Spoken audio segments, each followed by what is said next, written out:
देखिए बुलिश हरामी कैंडल आपकी स्टार्ट होती है, ठीक, आपकी अगली कैंडल सेकंड कैंडल है। इसकी पहचान होगी, सबसे पहले मार्केट में सेलिंग होते हुए किसी सपोर्ट पर एक बड़ी कैंडल रेड आएगी। रेड कैंडल आने के बाद इसी के अंदर एक दूसरी ग्रीन कैंडल आएगी। जो ग्रीन कैंडल इस कैंडल के 50% एरिया के ऊपर अगर क्लोज कर देती है तो ये हमारा बुलिश हरामी कैंडल होता है, जिसको हम लोग बाई की तरह देखते हैं या बुलिश सेंटीमेंट को देखते हैं। अगर हमने कहा कि इस मार्केट में केवल हैमर चलता है, सर हैमर कैसे है, ये आप तो हैमर बना ही नहीं रहे हैं। अब हम इसको इक्वल टू करके दिखाते हैं हैमर कैसे बनता है। अगर आपको हम कहें कि इस कैंडल को इसी के अंदर एडजस्ट कर दो, जब एडजस्ट करोगे तो ये कैंडल क्या बन जाएगी, ये हो गई हैमर। रेड कलर का हैमर आ गया, ऐसे शेडो बन जाएगा जहां पर ऐसे घूमकर, तो ये बना क्या, हैमर ही तो बना ना। तो जितनी भी कैंडल पढ़ोगे वो सब हैमर ही बन जाएंगी लास्ट में, समझ में आएगी नहीं। तो बुलिश हरामी जो हैमर बनता है वो कैसा बनता है, रेड कलर का बनता है। पहले एक रेड कलर की कैंडल रहेगी, रेड कलर की कैंडल को ग्रीन कलर का कैंडल 70% 50% से एबव क्लोज कर देती है, ये ऐसे क्लोज कर देगी, ठीक। ये आपका हो गया बुलिश हरामी।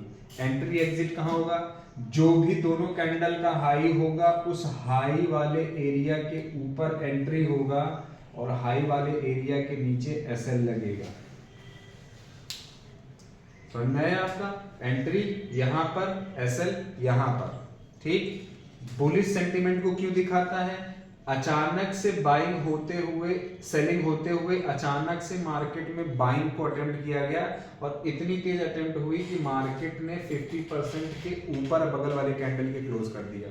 इसका मतलब कहीं ना कहीं बायर्स अपना कंट्रोल बनाना शुरू कर चुके हैं, ठीक। दूसरे भाषा में जब हम लोग मार्केट के फेजेस पढ़ रहे थे तो हमने समझाया था कि कभी भी किसी भी ट्रेंडिंग मार्केट की तुलना में अगर 50% के पार्ट को काट देगी तो मार्केट अपना ट्रेंड बदल देती है।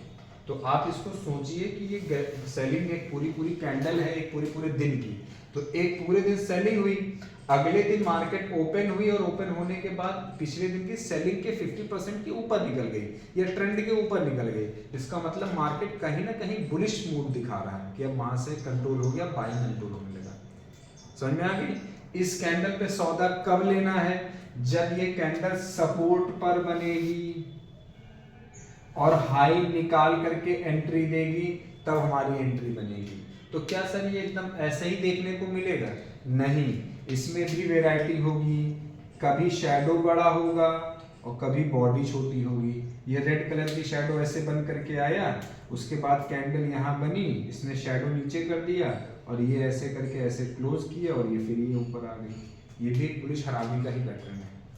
फिर हो सकता है एक रेड कैंडल ऐसे बन करके आए प्रॉपर बड़ी सी एकदम बिना विक के, और उसके बाद इसी के अंदर आकर के ग्रीन कैंडल बन जाए, ये भी एक प्रॉपर हो गया, ठीक, मारूबूदो टाइप की। एक हो सकता है कि नीचे की शैडो लेकर के ऐसे आए और ऐसे करके रेड कैंडल बना दे, उसके बाद अगली ग्रीन कैंडल आए और ऐसे करके ऐसे विक दे दे और इस एरिया में क्लोज करें, फिर ये ऐसे शैडो दे दें। ये भी हमारी बुलिश हरामी पैटर्न ही है।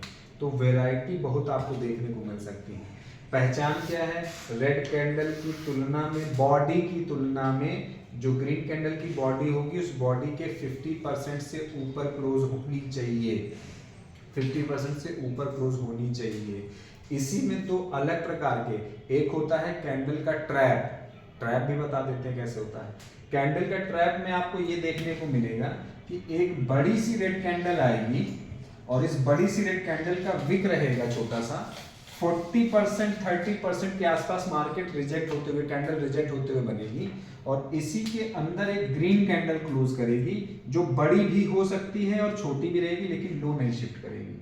तो इसको हम लोग बोलते हैं ट्रैप कैंडल। ये कौन सा कैंडल हो गया, ट्रैप हो गया, ठीक। इसके बाद यहाँ पे ही हमारी एंट्री हो जाएगी इसमें और ये हमारा प्रॉपर एसएल बनेगा और मार्केट यहाँ से ऊपर की तरफ जाने के संकेत देने लगता है।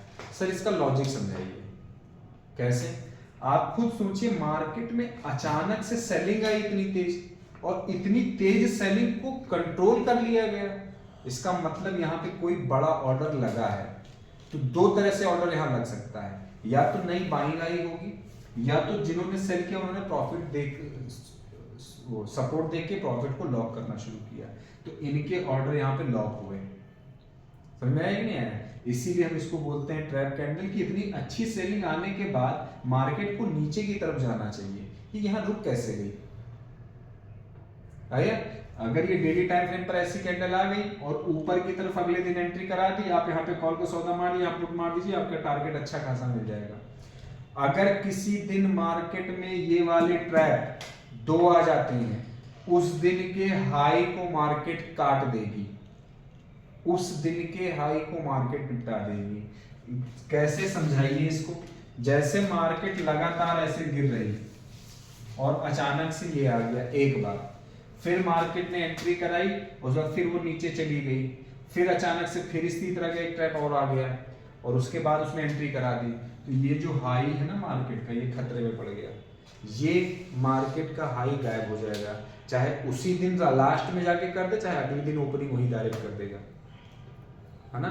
चांसेस बहुत हाई नहीं होते हैं इसके। ये ट्रैप कैंडल किसका पार्ट है? बुलिश हरामी का ही पार्ट है ये, है ना। इसी का बॉस समझा दीजिए, क्योंकि ये भी इसी का पार्ट है। बॉस में क्या होगा? कैंडल्स आएंगी सेम, बस फर्क कितना रहेगा? इस टाइप की कैंडल मारुबुजो रहेगी, मारुबुजो कैंडल रहेगी और बड़ी नहीं बनेगी। बड़ी नहीं बनने का क्या मतलब? कैसे बनेगी? वो बनेगी इसी के 50% एरिया के नीचे ही, और बनने के बाद क्लोज कर देगी। विक बिल्कुल नहीं होती या बहुत थोड़ी सी विक रहेगी इसमें, और लो नहीं शिफ्ट करेगी। तो ये हो गया बॉस। किसी दिन मार्केट में दो ट्रैप के बाद बॉस आ गया, मार्केट में शार्प बाइंग देखोगे आप, शार्प बाइंग, बहुत तेज बाइंग होगी मार्केट में। कैसे चलेगी मार्केट? ये आपकी एंट्री होगी, ये आपका एसएल होगा, मार्केट यहां से ऐसे चलेगी, शार्प बाइंग हो जाएगा। उस दिन का हाई खत्म, उसके ऊपर का कोई मार्जिन कैंडल पड़ा हो तो वहां तक जाएगी मार्केट। समझ में आ गई बात? तो ये हो गया बॉस और ये हो गया ट्रैप जो इधर बताए थे। समझ में आ गई बात? बुलिश हरामी आपका कैंडल बन गया। अभी क्या करेंगे आप लोग? फटाक से कॉपी में एक बुलिश हरामी का पैटर्न बनाएंगे और